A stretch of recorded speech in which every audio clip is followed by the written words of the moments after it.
Right, the guide to cooking a perfect steak. Hot pan. The secret here is to make sure that we literally sear the steak and not boil it. Season it first. Beautifully done. Get some nice large grains of pepper. So you've got a nice bit of heat. Knock up.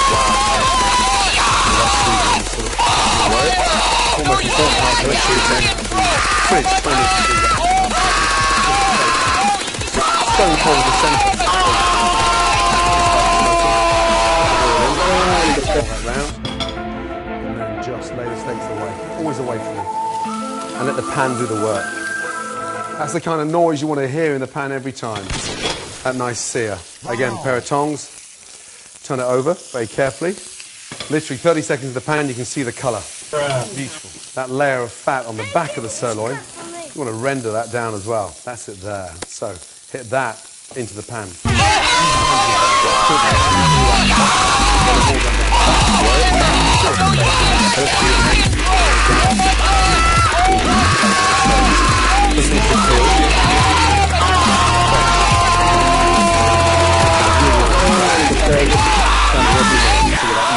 Colour. And if you're turning your steaks every minute, it starts to cook evenly. A little bit of thyme. It's really nice to get that nice fragrant. Still have time. A touch more. I quite like my steaks rare, so rare is here, opposite the palm, at the top. Medium is there, and well done is at the top of your wrist. And now, I'm going to start off with my butter.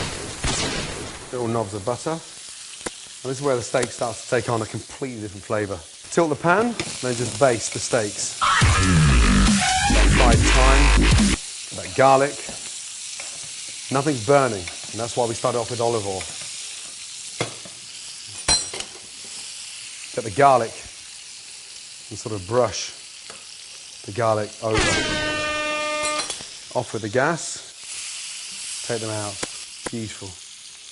Let them rest. And off. And then from there, slice. Rare, going on to medium rare. Delicious. Just wanna strip you, dip you, flip you, bubble babe you. What they do, taste my raindrops, cable. Now what you will and what you want and what you may do.